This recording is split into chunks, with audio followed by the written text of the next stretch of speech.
High command ಕಳಿಸಿದಂತಹ ಪಟ್ಟಿಯಲ್ಲಿ ಮೊದಲು ಗಾಯತ್ರಿ ಶಾಂತೇಗೌಡ ಅವರ ಹೆಸರಿತ್ತು. ಆದ್ರೆ ಆ ನಂತರ ಕೈ ತಪ್ಪಿತು. ಮಂತ್ರಿಗಿರಿಗೆ ತಪ್ಪಿದ್ದಕ್ಕೆ ಗಾಯತ್ರಿ ಶಾಂತೇಗೌಡ ಬೇಸರವನ್ನ ವ್ಯಕ್ತಪಡಿಸಿದ್ದಾರೆ.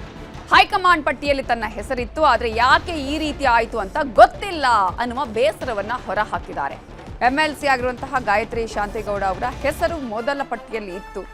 ಇವತ್ತು ಪ್ರಮಾಣ ವಚನ ಮಾಡಬೇಕಿತ್ತು, ಆದ್ರೆ ಆಗ್ಲಿಲ್ಲ, ಬೇಸರ ಆಗ್ತಿದೆ ಅಂತ ಗಾಯತ್ರಿ ಶಾಂತೇಗೌಡ ಅಸಮಾಧಾನ ಹೊರ ಹಾಕಿದ್ದಾರೆ. ಅವರನ್ನ ನಮ್ಮ ರಿಪೋರ್ಟರ್ ಗಂಗಾಧರ್ ವಾಗಟ ಮಾತಾಡಿಸಿದ್ದಾರೆ. ನಮ್ಮ ಜೊತೆಯಲ್ಲಿ ಈಗ ಗಾಯತ್ರಿ ಶಾಂತೇಗೌಡ ಅವರನ್ನೇ ಮಾತಾಡಿಸ್ತೀನಿ. ಮೇಡಮ್, ಕೊನೆ ಕ್ಷಣದಲ್ಲಿ ನಿಮ್ಗೆ ಎ ಸಿ ಅವರು ಲಿಸ್ಟ್ ಕಳಿಸಿದ್ರು. ಆ ಲಿಸ್ಟಲ್ಲಿ ನಿಮ್ಮ ಹೆಸರಿತ್ತು. ಎಲ್ಲೋ ಒಂದ್ ಕಡೆ ನೀವು ಸಚಿವರಾಗ್ತೀರಿ ಅನ್ನೋ ಭರವಸೆ ಇತ್ತು. ಆದ್ರೆ ಈಗ ನೀವು ಸಚಿವರಾಗಿ ಪ್ರಮಾಣ ವಚನ ಸ್ವೀಕಾರ ಮಾಡ್ತಾ ಇಲ್ಲ, ಏನಾಯ್ತು ಅಂತ ಮೇಡಮ್? ನಾನು ಅದಕ್ಕೆ ಯಾವುದಕ್ಕೂ ರಿಯಾಕ್ಟ್ ಮಾಡಲ್ಲ. ನಾನು ಈ 3-4 ಡೇಸು ನೀವು wait and watch. Madam, list high command ಕಳಿಸ್ಕೊಟ್ರು ಅಂತ, ಅಂದರೆ ಹೈಕಮಾಂಡ್ ನಿಮ್ಮನ್ನು ಪರಿಗಣಿಸಿತ್ತು ಅಂತ?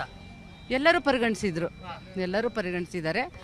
ಒಂದು 4-5 ದಿವಸ ಅದನ್ನು ಸ್ವಲ್ಪ ಮುಂದೂಡಿದ್ದಾರೆ, ಅದನ್ನು ಮಾಡ್ತಾರೆ.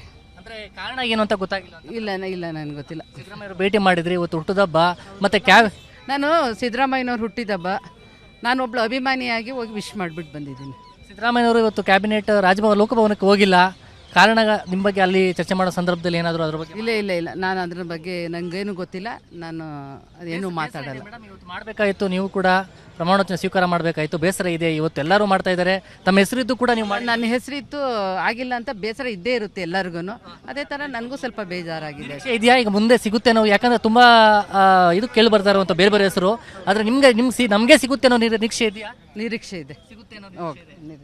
ಭರವಸೆ ಕೊಟ್ಟಿದ್ದಾರೆ ಮೇಡಮ್ ನಾಯಕರು. ಇದಿಷ್ಟು ಅವರ ಗಾಯತ್ರಿ ಶಾಂತೇಗೌಡರ ಮಾತು.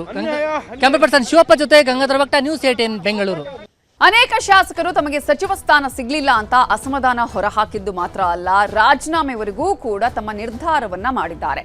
ಇಂತಹ ಸಂದರ್ಭದಲ್ಲಿ ಮುಖ್ಯಮಂತ್ರಿ ಡಿಕೆ ಶಿವಕುಮಾರ್ ಈ ವಿಚಾರದ ಬಗ್ಗೆ ಮಾತಾಡಿದ್ದಾರೆ. 2 ಬಾರಿ ನನ್ನನ್ನು ಕ್ಯಾಬಿನೆಟ್ಗೆ ತೆಗೆದುಕೊಂಡಿರಲಿಲ್ಲ. 2004ರಲ್ಲಿ 2013ರಲ್ಲಿ ನನ್ನನ್ನ ಕ್ಯಾಬಿನೆಟ್ಗೆ ತೆಗೆದುಕೊಂಡಿರಲಿಲ್ಲ, ಮಂತ್ರಿ ಮಾಡಿರ್ಲಿಲ್ಲ. ಆದ್ರೆ ನಾನಾಗ ತಾಳ್ಮೆಯಿಂದ ಇದ್ದೆ. ಈಗ ಕೂಡ ತಾಳ್ಮೆಯಿಂದ ಇರಬೇಕು, ತಾಳ್ಮೆಯಿಂದ ಇದ್ದರೆ ಒಳ್ಳೆಯದು ಅನ್ನುವ ಮಾತನ್ನ ಸಿಎಂ ಹೇಳಿದ್ದಾರೆ. ಅಸಮಾಧಾನಿತರಿಗೆ ಡಿಕೆ ಶಿವಕುಮಾರ್ ಕಿವಿ ಮಾತನ್ನ ಹೇಳಿದ್ದಾರೆ. ರಾಜಭವನ್ ಹೋಗ್ತಾ ಇದ್ದೀನಿ, ಲಿಸ್ಟ್ ನ ಕಳ್ಸಿಕೊಟ್ಟಿದ್ದೀನಿ. ಅರ್ಥ ಆಯ್ತಾ? ಜಾಸ್ತಿ ಜನ ಶಾಸಕರಿದ್ದಾರೆ, ಎಲ್ಲ ಬಹಳ ಜನ ಹರ್ರಿದ್ದಾರೆ. ನಾನು ಇಲ್ಲ ಅಂತ ಹೇಳುದಿಲ್ಲ. ಪಕ್ಷ ಕೆಲವು ಸಂದರ್ಭದಲ್ಲಿ ತೀರ್ಮಾನ ಮಾಡ್ತಾರೆ.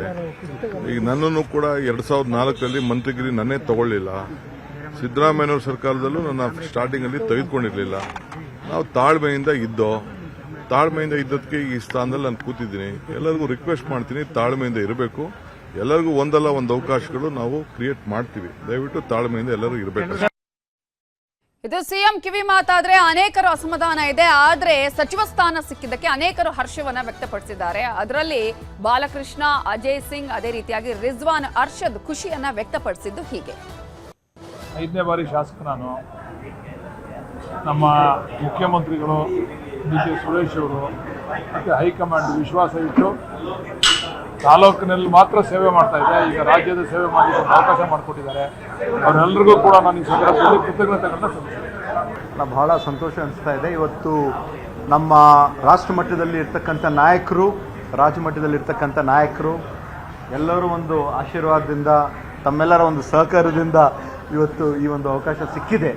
ಹೆಚ್ಚಿನ ಒಂದು ಕೆಲಸ ಮಾಡಬೇಕು ಅಂತ ಒಂದು ರೀತಿಯಿಂದ ಇದೆ. ಯಾಕಂದರೆ ನಮ್ಮ ರಾಹುಲ್ ಗಾಂಧಿ ಅವರು ಯುವಕರಿಗೆ ಹೆಚ್ಚಿನ ಒಂದು ಆದ್ಯತೆ ಕೊಡಬೇಕು ಅಂತ ನಮ್ಮ ನಾಯಕರಾಗಿರುವಂಥ ರಾಹುಲ್ ಗಾಂಧಿ ಅವರು ಹೇಳಿದ್ದಾರೆ. ಇವತ್ತು ಶ್ರೀಮತಿ ಸೋನಿಯಾ ಗಾಂಧಿ ಅವರು, ನಮ್ಮ ಅಖಿಲ ಭಾರತ ಕಾಂಗ್ರೆಸ್ ಸಮಿತಿಯ ಅಧ್ಯಕ್ಷರಾಗಿರುವಂಥ ಸನ್ಮಾನ್ಯ ಮಲ್ಲಿಕಾರ್ಜುನ್ ಖರ್ಗೆ ಸಾಹೇಬರಿಗೆ, ಹಾಗೂ ನಮ್ಮ GSO ಆಗಿರುವಂತಹ KC ವೇಣುಗೋಪಾಲ್ ಅವರಿಗೆ, ಹಾಗೂ ನಮ್ಮ ಜನರಲ್ ಸೆಕ್ರೆಟರಿ ಇನ್ಚಾರ್ಜ್ ಆಗಿರುವಂತಹ ಸುರ್ಜೇವಾಲಾ ಅವರಿಗೆ, ಮತ್ತು ಕರ್ನಾಟಕ ರಾಜ್ಯದ ಮುಖ್ಯಮಂತ್ರಿಗಳಾಗಿರುವಂಥ ಸನ್ಮಾನ್ಯ ಡಿ.ಕೆ. ಶಿವಕುಮಾರ್ ಅವರಿಗೆ, ಮಾಜಿ ಮುಖ್ಯಮಂತ್ರಿಗಳಾಗಿರುವಂಥ ಸನ್ಮಾನ್ಯ ಸಿದ್ದರಾಮಯ್ಯ ಅವರಿಗೆ, ಉಪಮುಖ್ಯಮಂತ್ರಿಗಳಾಗಿರುವಂತಹ ಡಾಕ್ಟರ್ ಪರಮೇಶ್ವರ್ ಅವರಿಗೆ, KPCC ಅಧ್ಯಕ್ಷರಿಗೆ, ಎಲ್ಲರಿಗೆ ನಾನು ಈ ಒಂದು ಅವಕಾಶ ಕೊಡಬೇಕಾಗಿ ಧನ್ಯವಾದಗಳನ್ನು ಹೇಳ್ತೇನೆ.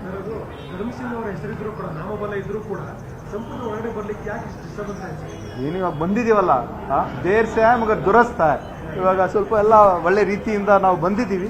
ಇವಾಗ ಕೆಲಸ ಮಾಡೋಣ.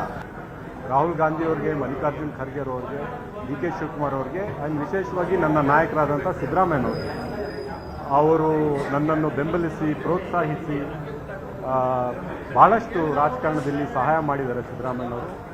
ಅವರೆಲ್ಲರಿಗೂ ನಾನು ಧನ್ಯವಾದಗಳನ್ನು ಅರ್ಪಿಸ್ತೇನೆ. ಕಾಂಗ್ರೆಸ್ ಪಕ್ಷ ಸಾಮಾಜಿಕ ನ್ಯಾಯ ಮೇಲೆ ನಂಬಿಕೆ ಇಟ್ಟಿರ್ತಕ್ಕಂಥ ಪಕ್ಷ. ಈ ಸಮಾಜದ ಎಲ್ಲ ವರ್ಗದ ಜನರಿಗೆ ಪ್ರಾತಿನಿಧ್ಯವನ್ನು ಕೊಟ್ಟಿರ್ತಕ್ಕಂಥದ್ದು ಮತ್ತು ಎಲ್ಲ ವರ್ಗದ ಧ್ವನಿ ಈ ಸರ್ಕಾರದ ಏನು ಡಿಸಿಷನ್ ಮೇಕಿಂಗ್ ಇದೆ, ತೀರ್ಮಾನಗಳು ಆಗ್ತಾ ಇರ್ತಕ್ಕಂಥ ಸಂಪುಟದಲ್ಲಿ ಇರಬೇಕು ಅಂತ ಕಾಂಗ್ರೆಸ್ ಪಕ್ಷದ ಆಶೆ. ಆ ಆಶಯ ತಕ್ಕಂತೆ ನಮ್ಮಂಥವ್ರಿಗೆ ಎಲ್ಲರಿಗೂ ಅವಕಾಶ ಸಿಕ್ಕಿದೆ.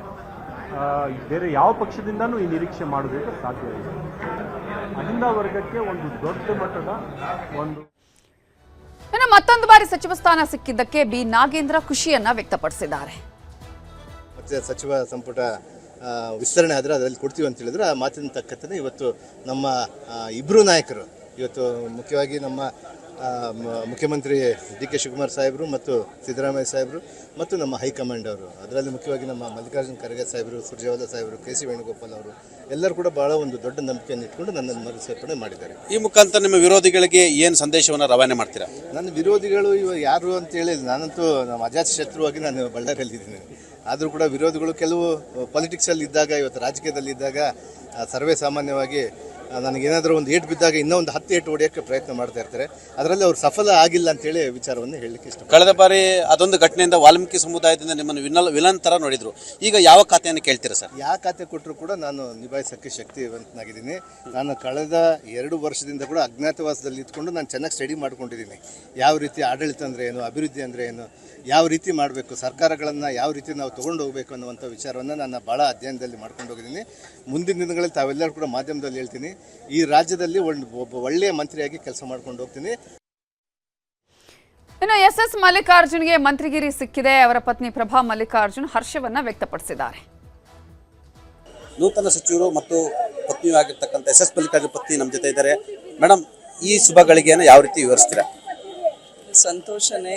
ಡಿ.ಕೆ. ಶಿವಕುಮಾರ್ ಅವರು CM ಆದಮೇಲೆ ಅವ್ರು ಮಾಡ್ತಾ ಇರುವಂತಹ ಕೆಲಸಗಳು ಎಲ್ಲರನ್ನೂ ವಿಶ್ವಾಸಕ್ಕೆ ತಗೊಂಡು ಸರ್ಕಾರದ ಕೆಲಸಗಳು ಒಂದು ಹೊಸ ರೂಪ ಕೊಡ್ತಾ ಇದ್ದಾರೆ. So it's a privilege being part of D K. Shivakumar ಅವರ ಹೊಸ ಸರ್ಕಾರದ ಸಚಿವರಾಗಿ ಇವತ್ತು ಮಲ್ಲಿಕಾರ್ಜುನ್ ಅವರು ಕೂಡ ಪ್ರಮಾಣ ವಚನ ಸ್ವೀಕಾರ ಮಾಡ್ತಾ ಇದ್ದಾರೆ. ಸೊ ಒಳ್ಳೆ ಕೆಲಸ ಆಗಲಿ, ಎಲ್ಲ ಸಚಿವ ಸಂಪುಟದಿಂದ ಉತ್ತಮ ಕೆಲಸ ಆಗಲಿ ಅಂತ ನಾನು ಕೂಡ ಶುಭ ಕೋರ್ತೀನಿ. ಕೆಲವೊಂದು ಕಡೆ ಕೊನೆಗಳಿಗೆಲ್ಲ ಅವರ ಹೆಸರು ಸೇರ್ಪಡೆ ಆಯಿತು. ಯಾಕೆ ಹಿಂಗಾಯ್ತು ಗೊಂದಲ? ಇದ್ರ ಬಗ್ಗೆ ನಮಗೂ ಕೂಡ ಗೊತ್ತಿಲ್ಲ.